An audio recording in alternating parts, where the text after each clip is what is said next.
हरे हरे हरे राम राम राम हरे। तो 104 से लेके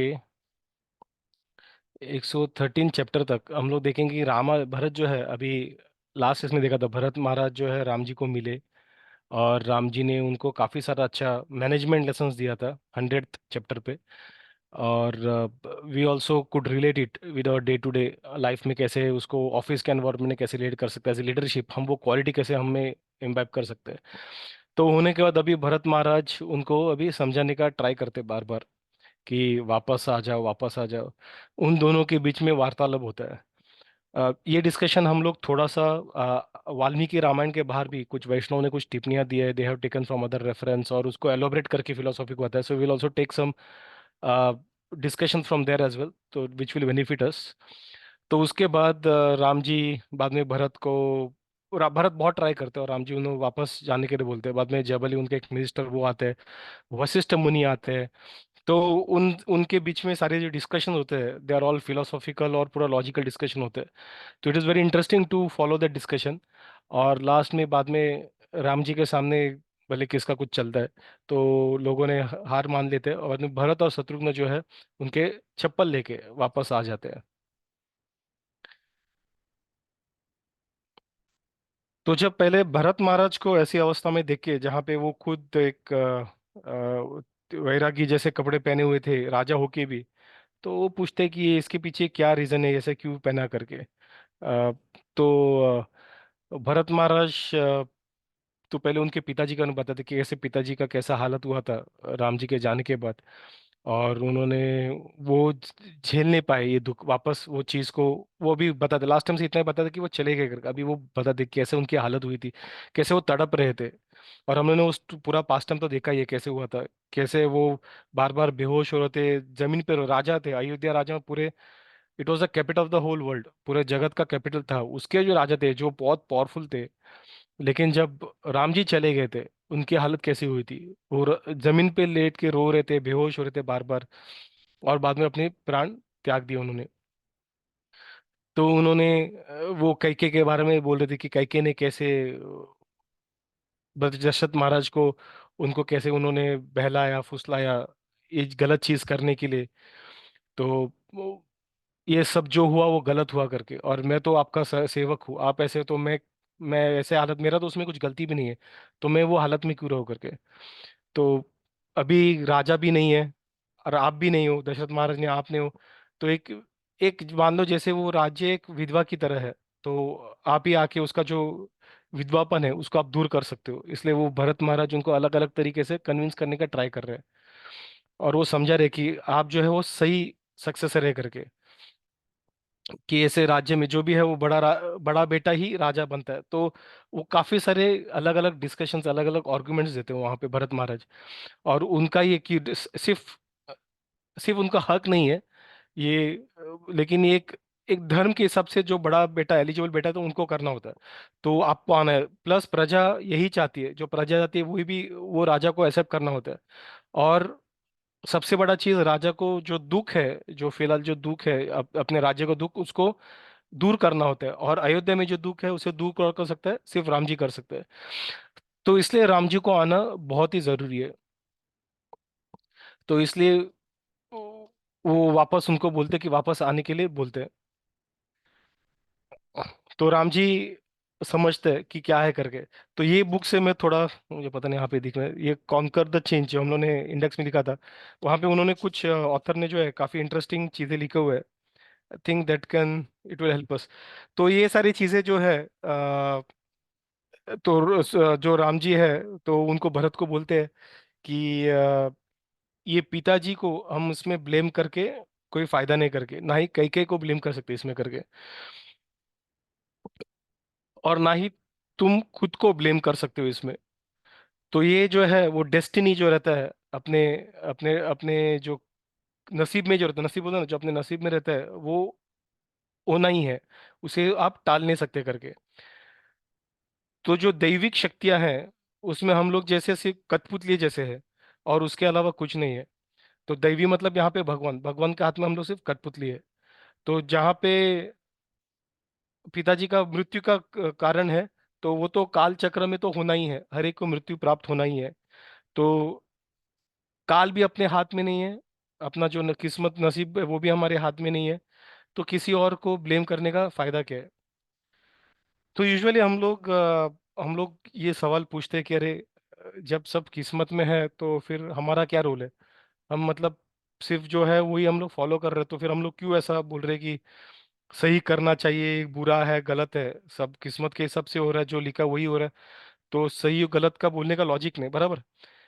हम लोग जो बोलते हैं तुम्हें सही कर, ये चीजें करना सही है, ये चीजें करना गलत है, लेकिन मान लो अगर मैं एक व्यक्ति, उसे कुछ भी करने का अगर सब लिखा हुआ है, वो खुद कुछ कर नहीं सकता है, वो खुद नहीं कर, उसको ज्ञान पेलने का लॉजिक क्या है कि ये सही है गलत है? वो अगर उसके हाथ में कुछ रहेगा नहीं, तो ये चीज आगे डिस्कस होता है। तो राम जी जो है वापस वो उस पर एक्सपांड करते हैं, और let me skip to that part. तो वहाँ पे वो बताते हैं कि वो राम जी समझ जाते कि काफी सारे लोग वहाँ पे है, कि it is not just logical. Bharat Maharaj भी सब रेडी थे ये डिस्कशन के पहले, and Ram ji was also very prepared, कि उनको पता था, सिर्फ भरत नहीं, भरत को तो पता सिर्फ उनको राम जी से डिबेट करना था, लेकिन राम जी के लिए सिर्फ भरत नहीं, जो हजारों लोग आए वहाँ पे, उनसे उनके साथ उनको डिस्कस करना था, उनके साथ उनको लॉजिकल आर्गुमेंट्स करने थे। तो भरत महाराज भी वहाँ पे बोलते हैं कि अगर अगर मैं उस वक्त था भी नहीं वो सिचुएशन में, तो मैं उसको उसके लिए जिम्मेदार कैसे हूँ? और तो मैं क्यों ये पनिशमेंट झेल रहा हूँ? भरत महाराज ऐसे कन्विंस करके राम जी को बताने का प्रयास कर रहे हैं, और बोलते कि दशरथ महाराज ने तो मेरे माँ को दे दिया, मेरे माँ ने मेरे को दे दिया, जो राज्य है मुझे दे दिया, अभी मैं इस राज्य का मालिक हूँ, तो मैं जिसे चाहिए वो राज्य दे सकता हूँ। तो मैं आपको ये राज्य भेंट कर रहा हूँ, तो क्या हम गिफ्ट भी किसी को दे नहीं सकते क्या करके? तो उस तरीके से डिस्कशन उनमें होते हैं, तो वो क्या पाप गलत है क्या अगर मैं किसी को, तो एक्सेप्ट क्यों नहीं कर सकते करके? तो भरत महाराज जो है वो राम जी वैसे उनको काफी सारे आर्गुमेंट देके उनको भी समझाने का प्रयास करते हैं। और राम जी यहाँ पे भरत महाराज यहाँ पे बोलते कि ये एक डैम की तरह है, अभी जो हालत है उसका एक डैम की तरह है, जहाँ पे इमोशन सारे पकड़ के रखे हुए हैं, और कभी डैम टूट जाएगा तो किसी कोई भी व्यक्ति नहीं है जो इस डैम को रिपेयर कर पाएगा अयोध्या में, सिवाय राम जी। तो उनको ये आना जरूरी है, नहीं तो ये डैम अगर फूट गया इमोशन का भरत, तो वहां पे काफी सारे इंस्टेबिलिटी हो जाएगा उनके राम उनके अयोध्या में।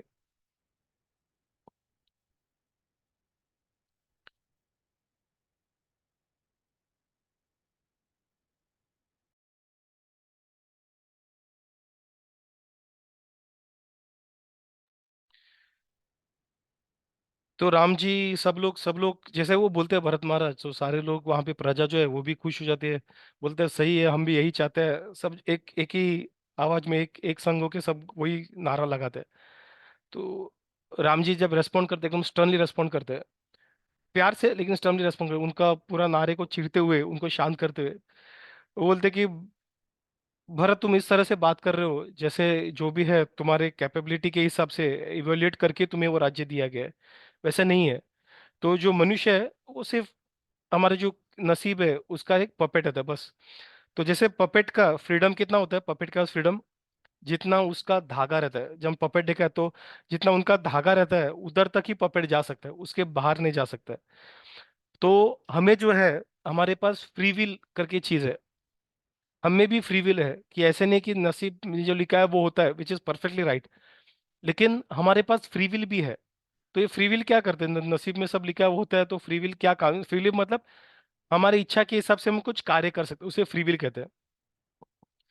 तो ये फ्री विल हमारे पास है, नसीब में जो लिखा है वो भी होने वाला है, तो ये कॉन्फ्लिक्टिंग लग रहा है। तो इसको इस आचार्य बोलते हैं, इसको इस तरह से समझना होता है कि जैसे गाय को मान लीजिए कि गाय को एक धागे से बीच में एक पोल डाला हुआ है, और धागे से गाय को बांध के रखा हुआ है। गाय वो सर्कल में सिर्फ चलेगी, राइट? वो उसका फ्री विल है, उसमें वो धागे के पास आ सकती है, वो धागे के जितना धागे का लिमिट रहेगा वो लिमिट तक वो गोल घूम सकती है, राइट। उसका जो एरिया ऑफ फ्री विल है उतना ही है। अगर धागे को बढ़ा दो तो वो और एरिया में घूम सकती है, उसका फ्री विल का एरिया बढ़ सकता है। ये भौतिक, इस पृथ्वी पे जो जो जीव जंतु है उसमें सबसे ज्यादा वो धागा जो रहता है फ्री विल का, वो मनुष्य को बांधा रहता है। और उसमें और जानवरों में, जानवरों का काफी लिमिटेड रहता है। जैसे जानवरों में भी फ्री विल रहता है। आप आपने कुछ वीडियोस वगैरह देखे रहेंगे जहाँ पे अगर कुछ शेर या मगरमच्छ अटैक करने आते हैं बछड़े पे, तो हिरण बीच में आके कूद जाते हैं, या फिर एक बुल आके बीच में शेर और उसके बछड़े के बीच में आके अपना गर्दन शेर को दे देता है। तो ये सारे फ्री विल की चीजें, ममता सब वहां पे, सब सब वहां पे होते हैं इमोशंस। लेकिन उनका फ्री विल का धागा जो है वो काफी लिमिटेड है। अगर आप शेर को घास दे दोगे खाने के लिए, उसका वो फ्री विल लिमिटेड है। वो खा नहीं पाएगा, वो भूखा मर जाएगा लेकिन खाएगा नहीं। वैसे गाय को अगर मांस दोगे, वो भूखी रहेगी लेकिन वो मांस खाएगी नहीं, उसको चारा ही चाहिए। लेकिन मनुष्य क्या करता है, मनुष्य का फ्री विल जो है वो काफी बड़ा है एज कम्पेयर टू अदर्स। और वो सोच समझ के कॉन्शियस डिसीजंस ले सकता है। वो मांस भी खा सकता है, वो ये खा सकता है, वो कुछ भी कर सकता है। तो इस तरीके से जो फ्री विल का जो धागा है जो बांधा हुआ मनुष्य का, वो और भी बड़ा है। लेकिन उसको भी एक लिमिट है, उस लिमिट के बाहर नहीं जा सकता। तो डेस्टिनी जो है, यहाँ पे जो राम जी भी बोलते हैं, हमारे आचार्य जी भी बोलते हैं, तो हम जो है वो डेस्टिनी को चेंज नहीं कर सकते। डेस्टिनी जो है वो हमें वो फिक्स है, उसको हम उस पर हमारा कुछ भी कंट्रोल नहीं है। तो किस चीज पे कंट्रोल है फ्री विल, तो फिर किस काम का है? उस डेस्टिनी को रेस्पॉन्ड कैसे करना, वो हमारे कंट्रोल में है। रेस्पॉन्ड और रिएक्ट दो चीजें हैं। जब हमारे पास सिचुएशन आता है कुछ, हम इमोशनली उस पर रिएक्ट करते हैं। हम उससे थॉट प्रोसेस कुछ डालते नहीं है। किसी ने कुछ बोल दिया, हम गुस्से में वापस उस व्यक्ति को कुछ बोल देते हैं।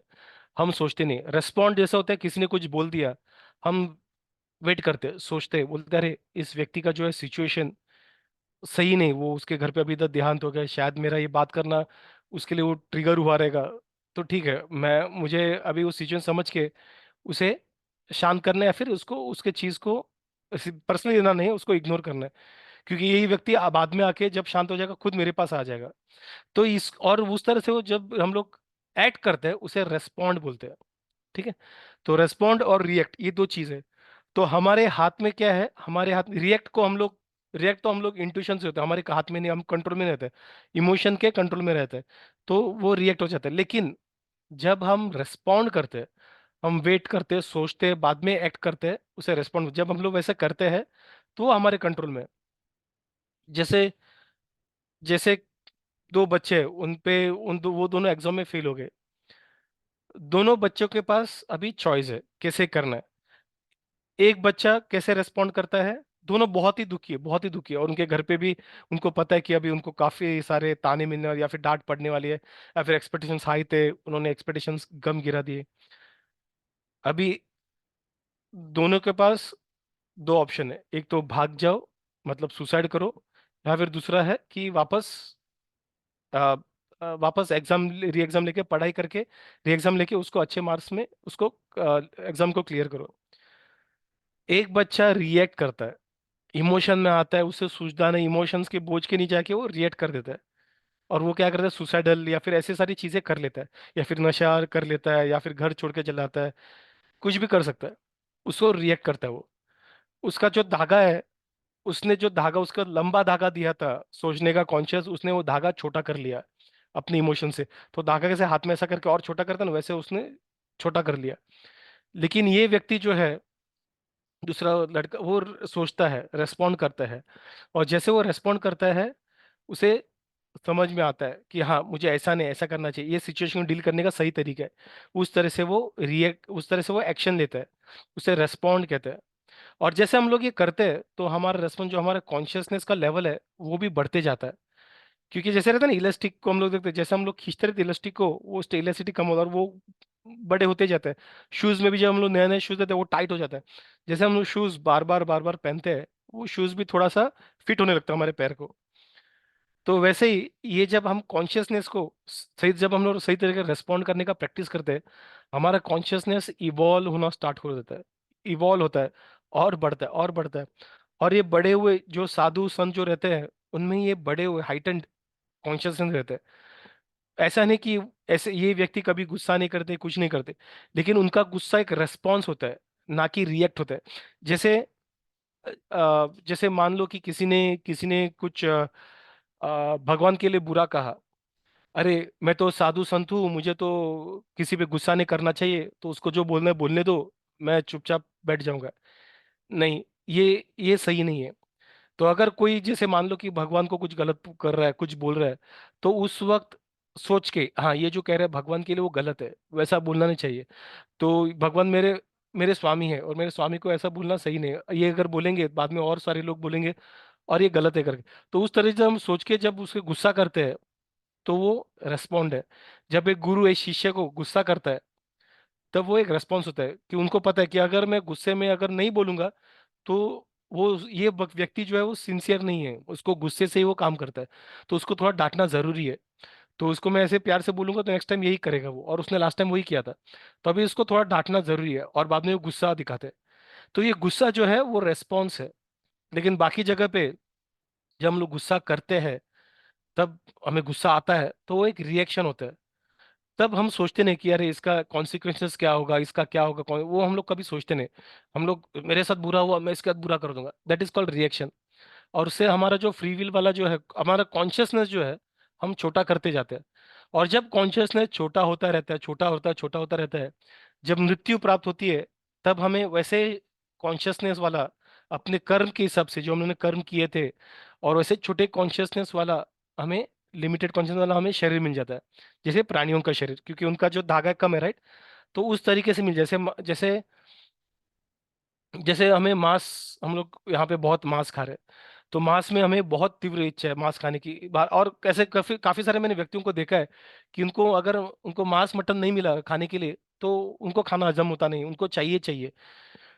तो ऐसे ऐसे बहुत सारे व्यक्ति, और उसके लिए वो भक्ति में भगवान के मंदिर भी जाना पसंद नहीं करते। घर पे हमें देखते हो, कभी कभी हम लोग सत्यनारायण पूजा के लिए बुलाते हैं, तो वो अवॉइड कर देते हैं, क्योंकि उनके घर पे उनको आज मटन बनाना था या फिर फिश बनाना रहता है। तो वो अवॉइड करते, बोलते हैं, अरे हम लोग, हमारे घर पे आज मांस बनने वाला है, तो हम लोग आ नहीं पाएंगे।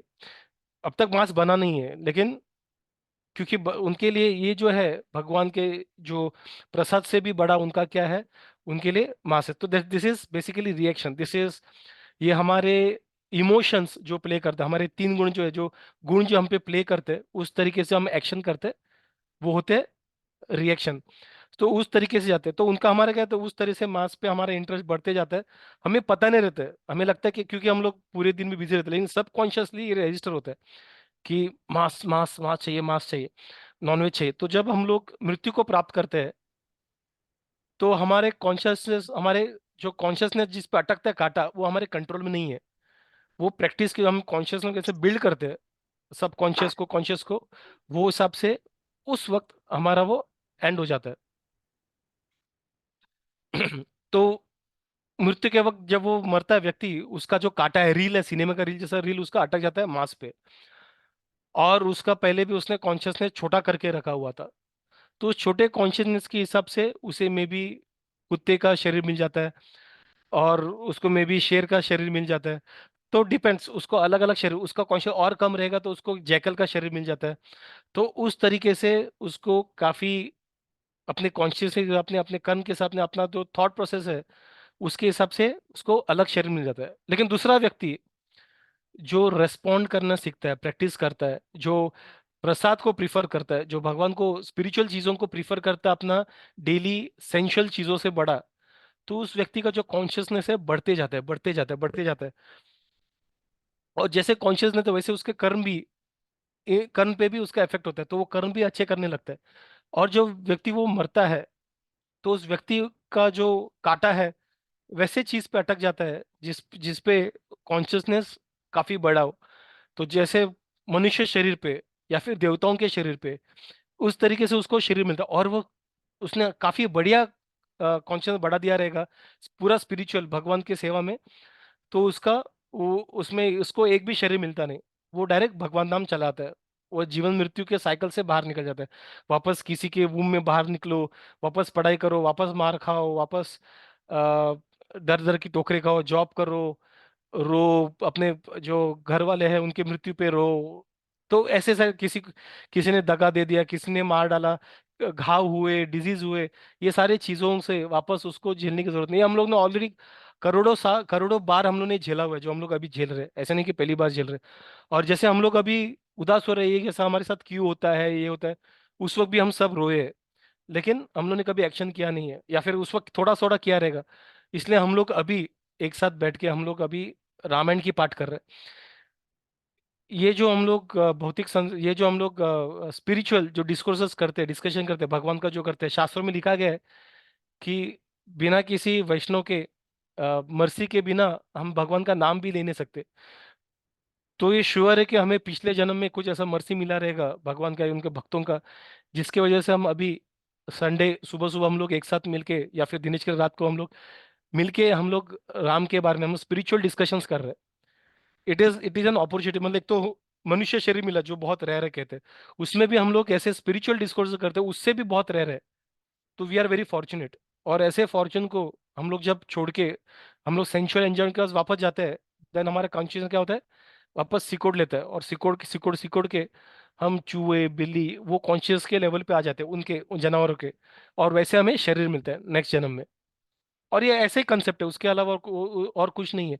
यही कंसेप्ट है, तुम कर्म कैसे करते हो, तुम्हारा कॉन्शियस कैसा है, और वो हिसाब से तुम्हें वो शरीर मिल जाएगा। ठीक है। तो इस तरीके से राम जी भरत महाराज को कर्म के बारे में बताते हैं कि ऐसा कर्म है क्या है। हम लोग आगे जाने से पहले किसी को कुछ क्वेश्चंस, जो हम लोगों ने अभी डिस्कस किया कि काफी इंपॉर्टेंट टॉपिक है, यूजुअली हमें क्वेश्चन आता ही है कि सब डेस्टिनी में है, तो हमारे हाथ में क्या है, हमारे हाथ में रेस्पॉन्ड करने का डिसीजन है। अगर कोई कनपट्टी में बंदूक भी रखता है और बोलता है ऐसा कर, तो हमारे पास फिर भी चॉइस है कि हम लोग वो करे ना करे। हम लोग बोलते रहे उसने तो सर पे बंदूक रखा था, मैं कुछ नहीं कर सकता था, that is a wrong thing. हम कर सकते थे दूसरा, हम उन्होंने ये करने का चॉइस चूज किया, so that is our choice and we have to take responsibility for choice. तो there is always a choice, क्या करने का चॉइस हमेशा हमारे हमारे पास है। और राम जी यही आगे बताते हैं, रिएक्ट करने का, रेस्पॉन्ड करने का जो चॉइस है हमारे पास रहता है, और वही हम सिर्फ कर सकते हैं इसमें। लेकिन डेस्टिनी जो है, अगर उस वक्त बीमार पड़ना है हम पड़ेंगे, लेकिन बीमारी के वक्त हम कैसे रेस्पॉन्ड करते हैं बीमारी को, डॉक्टर के पास जाते हैं या फिर घर पे पड़े रहते हैं, वो हमारे पास हमारा चॉइस है, वो हम उस पर डिपेंड करते हैं क्या करते हैं। Yes, I think someone had unmuted. किसी को कुछ ऐड करना है, क्वेश्चन है? Yes, sir, I have one question. Sir, एक point ऐसे आया था कि we prefer non-veg when if we call someone to Satyanarayan पूजा और हम्म। any पूजा। तो यहाँ पे एक पॉइंट ऐसे भी हो सकता है कि हमारे घर में ऑलरेडी नॉन वेज लाए हैं, या तो we are going to bring it, so instead of avoiding it, मतलब पाप ना आए इसीलिए मैं आना नहीं चाहता हूँ या आना नहीं चाहती हूँ। It can be in this scenario also, so. ठीक, जहाँ पे ऑलरेडी हो गया है, that is the different story. जहाँ पे होने वाला है, जैसे कुछ लोगों का संडे टू संडे प्लान रहता है, कुछ लोगों का एवरीडे प्लान रहता है, तो जहाँ पे होने वाला है वहाँ पे वहाँ पे कंसर्न है। सी एनीवेज कंसर्न है, जहाँ पे लाया है वो भी कंसर्न है, but it's a different different topic. यहाँ पे वी आर टॉकिंग अबाउट जहाँ पे वो बनाने वाले हैं। See if you brought something you can keep it in deep freezer, वैसे भी 2-3 दिन डीप फ्रीजर में चलता है। और पैक प्रसाद नहीं, सॉरी, पैक्ड मीट जो रहता है वो वैसे ही रहता है, प्रोसेस मीट, वो डीप फ्रीजर में कितने महीनों से पड़ा रहता है। So which is there is still an option with you. But अगर मैंने लाया है कल, अब आज मुझे खाना ही पड़ेगा, then that is our senses, that is not a conscious decision that we have taken. There is still an option to do it. Okay. Okay, क्योंकि ना sir most of the time earlier I use to do like, okay मेरा आज मतलब afternoon जो है उसमें घर पे बनाए हुए हैं और मुझे खाना पड़ता है, so for that reason I can not come और I am avoiding it, so ऐसे चीज होते थे। तो I just wanted see there still can be a choice, there is always a choice. जैसे अगर बना दिया है and we know there is an opportunity जहाँ पे हम भगवान का कुछ सत्संग में जा सकते हैं, ठीक है, विच विल ग्रेटली बेनिफिट अस। अगर वैसा है, सी अगर सत्यनारायण का पूजा से प्रसाद लेके आना, then we can go even before eating, go and have the food, have the prasadam. लेकिन जहाँ पे सत्संग का अपॉर्चुनिटी है, there is still an option कि वो इंसान जो है वो वापस वो चीज़ को बना हुआ डीप फ्रीजर में रख के, he can have go there to the satsang, have prasadam over there, and then again come back home. So there is always an option, there is always a choice. अगर अगर अ, जब सर पे बंदूक रख के कुछ काम करना, तभी भी हमारे पास चॉइस होता है, but we prefer to take the one जहाँ पे हम लोग मरना नहीं चाहते। Choice was always there. तो क्या चूज करेक्ट। करना है, that is always our decision. Choice is always there. So what we choose decides our destiny. जैसे यहाँ पे लेट्स से कि अगर व्यक्ति नॉनवेज का जो चीज को उसने बनाया सब रेडी है, और वो साइड में रख रहा है क्योंकि उसको अभी जहाँ पे एक सत्संग हो रहा है उधर जाना है, उसके घर पे कीर्तन का कुछ है प्रोग्राम, उस व्यक्ति को उसके सेंसस को जो kind of emotions he has to fight is huge, ठीक है उसको, क्योंकि उसके सेंसस को उसका फाइट करना है अभी। उसका सेंसस ऑलरेडी बना हुआ है, उसको वापस कुछ रात को अलग बनाना पड़ेगा। तो it is not a small task, it is not easy, I totally agree, it is not easy. But when he takes the decision, when he does that, that actually reflects उसके कॉन्शियसनेस, वो बढ़ जाता है, that evolves. Krishna का mercy is definitely there, but उसके level पे उसका conscious बढ़ जाता है, because now he has started prioritising spirituality over his senses. तो उसने he has taken the first step. तो धीरे धीरे स्टार्टिंग में बहुत टफ लगता है, लेकिन over the period of time that becomes a practice. जैसे एक छोटे से डिस्टेंस के लिए जाना होता है, एक डिस्टेंस के लिए जाना होता है 1 किलोमीटर, जो व्यक्ति रोज चल के जाता है उसके लिए कुछ नहीं वो डिस्टेंस, उसके एवरीडे टास्क है, जॉब के लिए आते जाते करता है। लेकिन जो व्यक्ति गाड़ी से जाता जाता रहता है, उसको अगर बोलोगे कि उधर जाने, बोलेगा यार इतना दूर कौन जाएगा यार, ऑटो लेके जाएगा। तो उस तरीके से, बट वही व्यक्ति को अगर हम लोग थोड़ा सा उसको पुश करेंगे हेल्प के लिए, जो भी इसके लिए, और वो जाना स्टार्ट करेगा, देन उसके लिए वो किलोमीटर कम लगेगा, रे वो तो ठीक है मैं जाके आ सकता हूँ चल के। तो उस तरीके से it is a matter of choice that we take, the conscious, the choices that we prefer over the other. तो उस तरीके से there is always a choice, how we respond to is different. Okay sir, got it. ठीक है। अरे, wonderful question Usha. Anyone else has a question या फिर कुछ comment before we move on? ठीक है, डोंट हेजिटेट, कुछ क्वेश्चन ऐसे देयर इज, ये पूरे जो शास्त्र है भगवत गीता से लेके, और जो पुराण है भागवतम, और जो भी पुराण उठा लो, शिव पुराण है, जो भी पुराण है, they are all question answer. ये स्टार्ट्स विद ए क्वेश्चन और वहाँ पे उनका आंसर रहता है, और उनके क्वेश्चन पे ऐसे लगता है ये क्या क्वेश्चन है। सो ऑल क्वेश्चंस आर, जो जो जिसमें स्पिरिचुअल हमारा ग्रोथ हो गया है, so no questions are dumb questions. Spiritual growth के लिए जो भी हम लोग क्वेश्चन पूछते हैं with the intention of helping us improve spiritually, is never a dumb question.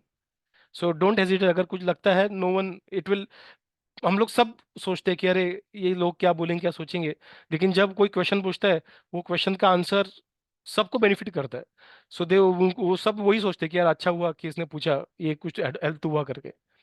So if you have questions, please please feel free to ask, ठीक है, डोंट डोंट वरी अबाउट ये कितना डम लगता है क्या लगता है। सो मूविंग अहेड, तो राम जी जो बोलते हैं वही आगे जो हम लोग डिस्कस किया, राम जी बोलते हैं डेस्टिनी जो है वो भगवान के कंट्रोल में है, ठीक है। तो हम भगवान के कंट्रोल मतलब हम लोग जैसे कर्म ये करते हैं, भगवान उस तरह से उनको डेस्टिनी देता है। लेकिन ह्यूमन क्या चूज कर सकते हैं कि ऐसे डिसीजन को, भगवान के इस डिसीजन को, डेस्टिनी को कैसे रिएक्ट करना होता है। वो डेस्टिनी चेंज नहीं कर सकते, लेकिन उसको रिएक्ट कैसे करना, रेस्पॉन्ड कैसे करना, वो चूज कर सकते हैं। ओके,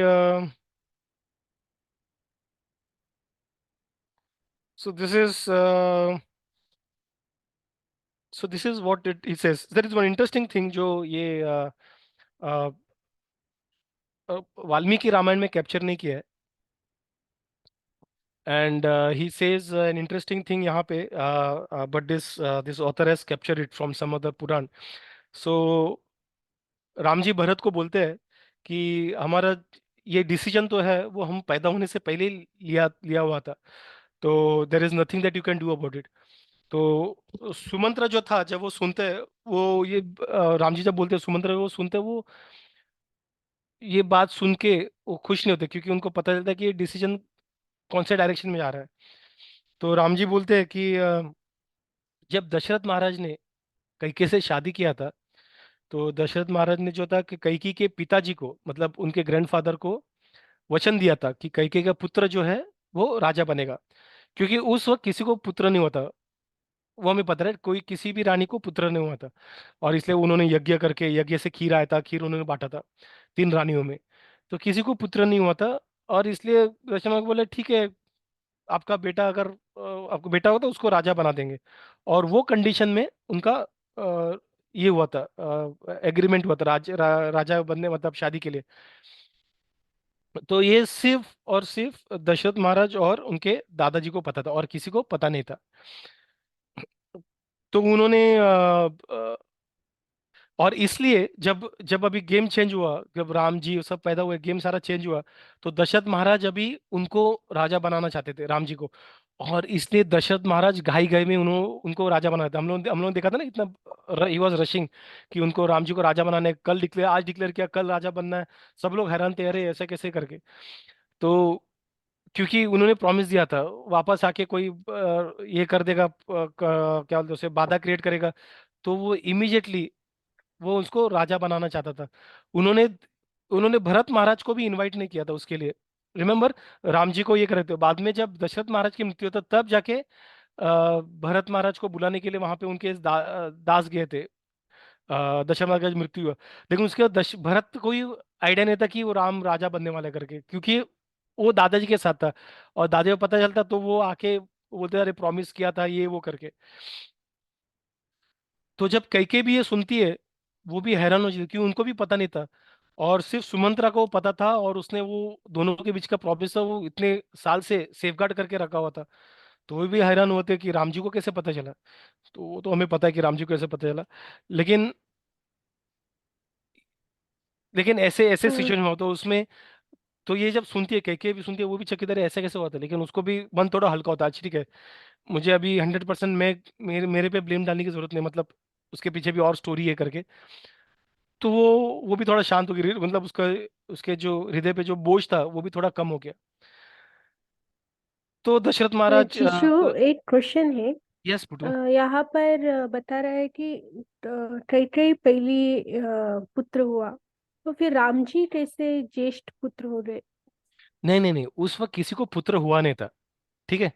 और अच्छा। कैके से शादी करते वक्त उनके पिताजी को बोला था उन्होंने, शादी करने से पहले, कि कैके को शादी करूंगा और उसका जो पुत्र होगा उसको मैं राजा बनाऊंगा, बराबर। ओके, पर कौशल्या हाँ, वो अभी जो है, कैके वो से पहली पुत्र आया नहीं था। पत्नी थी। हाँ, कैके से पुत्र आया नहीं था। कौशल्या और सुमित्रा से अब तक पुत्र नहीं आए थे, अच्छा। अब तक नहीं आए थे। ओके। इसलिए उन्होंने कैके से शादी किया था। और कैके से शादी करके उन्होंने बोला कि कैके को पुत्र को राजा बनाऊंगा। तभी किसी को बच्चा नहीं होता, यज्ञ नहीं किया तो कुछ नहीं किया, लेकिन कैके से भी बच्चा नहीं हुआ, ठीक है। ठीक है। और बाद में वो यज्ञ किया, अश्वमेध यज्ञ किया, खीर लेके आए, और उसके बाद सबको पुत्र हुए, तीनों रानी को पुत्र हुए। और तीनों रानी, और राम सबसे प्यारा था। अभी वो प्रॉमिस उन्होंने दिया था भरत को राजा, उनको नहीं करना था, क्योंकि राम को बनाना था, क्योंकि अभी ज्येष्ठ पुत्र तो राम बन गए। उस वक्त उन्होंने सोचा नहीं था कि ऐसा होने वाला है, क्योंकि उनको लगा कि बाकी दोनों रानी से नहीं हो रहा है, शायद कैके से हो जाएगा।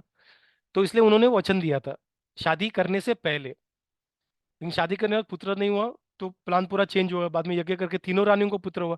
उसमें ज्येष्ठ राम बने, और लाडले भी थे, और सबसे मोस्ट एलिजिबल भी थे।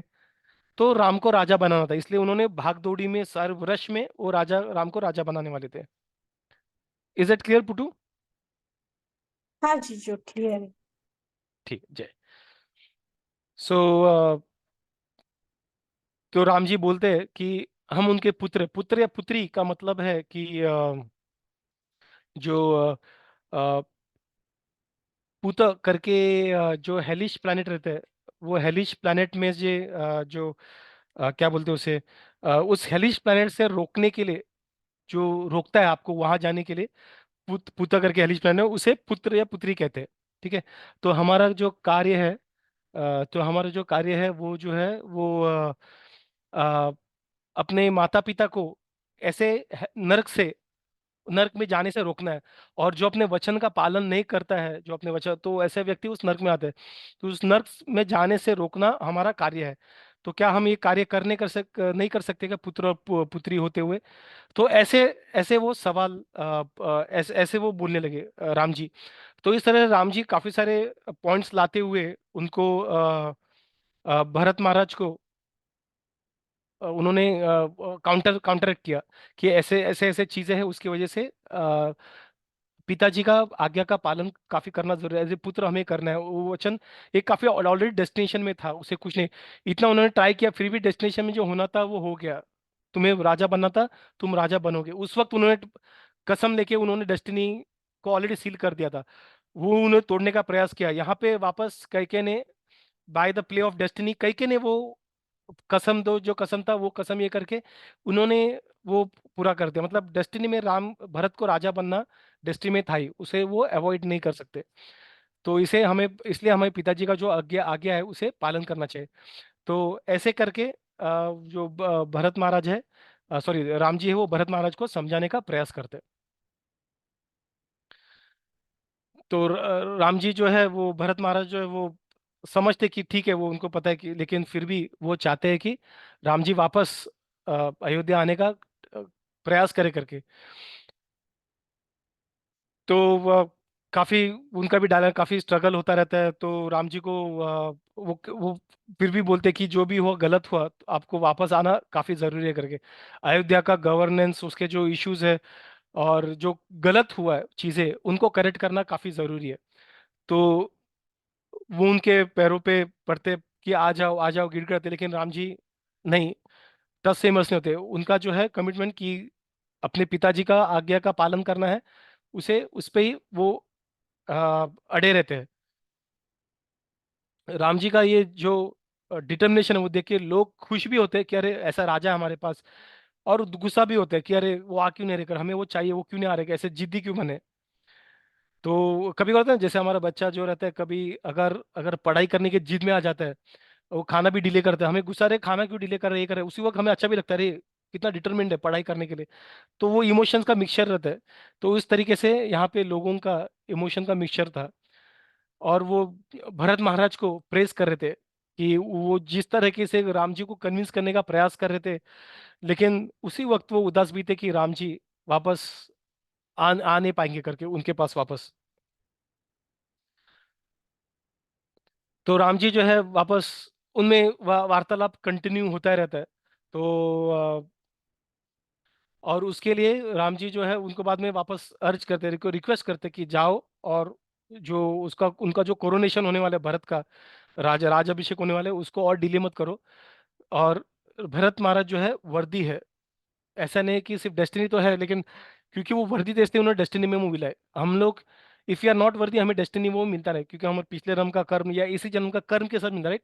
हमने कर्म किया, वो डेस्टिनी जो भी है हमें उस कर्म के साथ मिल रहा है। तो we Bharat is eligible and he should go, he is worthy of doing it. And उनमें क्वालिटीज है, ऐसे नहीं किसी पिछले जन्म की वजह से है, अभी भी उनमें वो क्वालिटीज है एक राजा बनने का। And he should go ahead and he should, राजाभिषेक जो है उसे करना चाहिए। और उनके पिताजी जो, उन्होंने जो कसम चढ़ाई, वो कसम से उन्हें मुक्त करना चाहिए।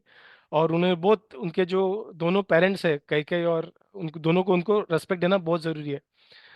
तो वो काफी सारे वैदिक ये भी बोलते हैं, जहाँ पे जो पुत्र का जो है, जो हमने बात की डिस्कस किया था पूता वाला, वो सारे डिस्कशंस भी वहाँ पे करते हैं, उन्हें शास्त्रों का रेफरेंस देते हुए बोलते हैं। ऐसे नहीं कि हमें बात है, शास्त्रों का रेफरेंस देते हुए वो बताते हैं। तो इस तरीके से वो डंडका फॉरेस्ट में जाने का अपना डिसीजन जो है, अभी वो चित्रकूट में डंडका फॉरेस्ट में जाने का डिसीजन जो है, वो अ, राम लक्ष्मण और सीता के साथ वो उनका डिसीजन वो बताते हैं। और वो बोलते हैं कि जाके अपना जो राज्य है वो राज्य को संभालो। सो भरत महाराज को वो उस तरह से अलग अलग डिस्कशन देके वो भरत महाराज को आगे प्रयास करते हैं उनको आगे ये करने का। तो बाद में उनका एक मंत्री आता है, जबली करके। तो जबली जो है वो रिलेशनशिप का जो कंसेप्ट है उसके बारे में बात करते हैं कि रिलेशनशिप जो कैसा होना चाहिए। और इंडिविजुअल जो है वो अ, व्यक्ति जो है वो अकेले आते हैं और अकेले चले आते हैं, ठीक है।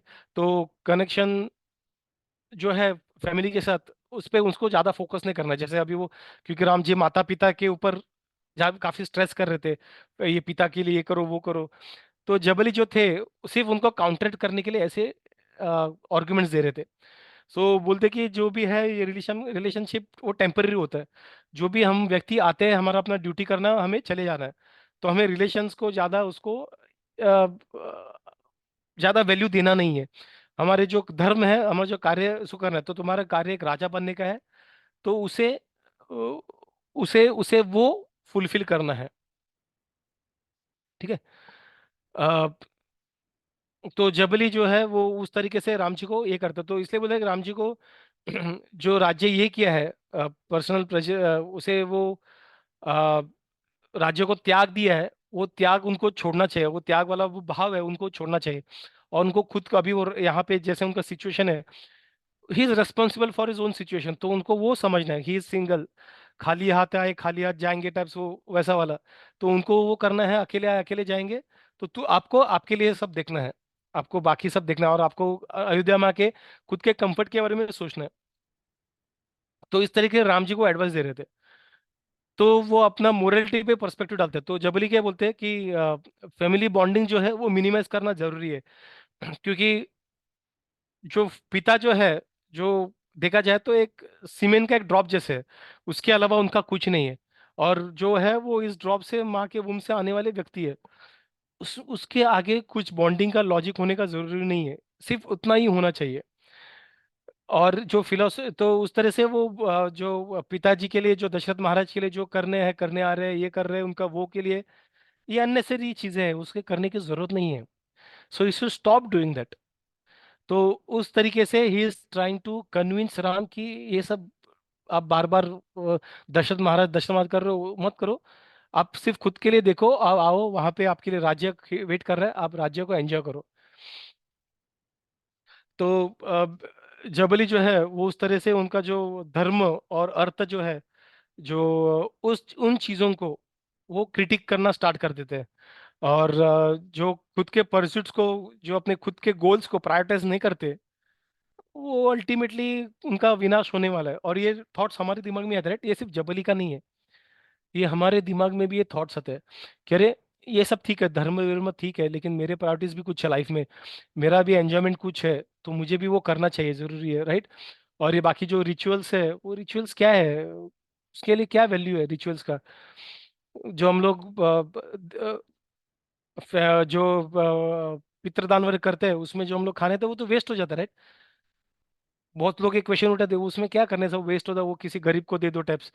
तो ये वेस्ट हो जाता है, तो उसमें वो जो मर गए वो मर गए, अभी उनका वो खाना वेस्ट करना, ये प्रैक्टिकल जो ये सेरेमनीज करना practically doesn't make sense, illogical है। इसलिए ये सारी चीजें अवॉइड करना ही बेटर है। तो जबली एडवाइस करते राम जी को कि उनके लिए जो अभी प्रेजेंट उनका लाइफ उनको मिला है, उस लाइफ पे उनको फोकस करना है। और उनको बाकी सारी चीजें जो है नेक्स्ट लाइफ में क्या होता है, वो सारी चीजें वेस्ट है। वो पुत्र, हेलिश प्लैनेट, ये सारे क्या है, मतलब किसने देखा है, ये सारी चीजों को छोड़ना जरूरी है। और इसलिए वो बोलते हैं राम जी को कि राम जी, ये भरत का जो ये रिक्वेस्ट है, उसे एक्सेप्ट करो, और राज्य को एंजॉय करने का, राज्य को राज करने का एंजॉयमेंट, उसका सुख लाभो करके। तो यहाँ पे अभी राम जी ये सारे क्वेश्चन जो हमारे भी कभी दिमाग में आते हैं, कभी हमारे जो फैमिली रिलेटिव्स भी बोलते हैं, फ्रेंड्स भी बोलते हैं, ये सारे रिचुअल्स क्या है, वेस्ट करना है, ऐसा है, वेस्ट है, ये है, वो है, अपना लाइफ को प्रायोरिटाइज करो, धर्म वगैरह क्या है, दूसरे इसमें जन्म, दूसरे प्लैनेट में जाना भी ना, ये सब सारी चीजें क्या है, ये सारे क्वेश्चंस हमें भी है। और इसके आंसर्स हम लोग नेक्स्ट क्लास में डिस्कस करेंगे, राम जी कैसे उन क्वेश्चंस को रेस्पॉन्ड करता है। और कुछ ऐसे रिचुअल्स है जिसपे भी काफी सारे मूवीज में, जैसे ओ माय गॉड में डिस्कस किए गए, शिवलिंग पे जैसे दूध का अभिषेक करना है, वो काफी सारी चीजें। तो ये सारी चीजें, उपवास करना, ये सारी चीजों पे भी हम लोग डिस्कस करेंगे नेक्स्ट टाइम। तो ये कैसे क्या है करके, ठीक है। तो यहाँ पे हम लोग ब्रेक लेंगे, आज के लिए कंक्लूड करेंगे। किसी को कुछ क्वेश्चन है, कुछ डाउट्स है आज के डिस्कशन को लेके, else I will stop the recording. I take it as a no. Hare Krishna Krishna Krishna Hare Hare, Hare Ram Ram Ram.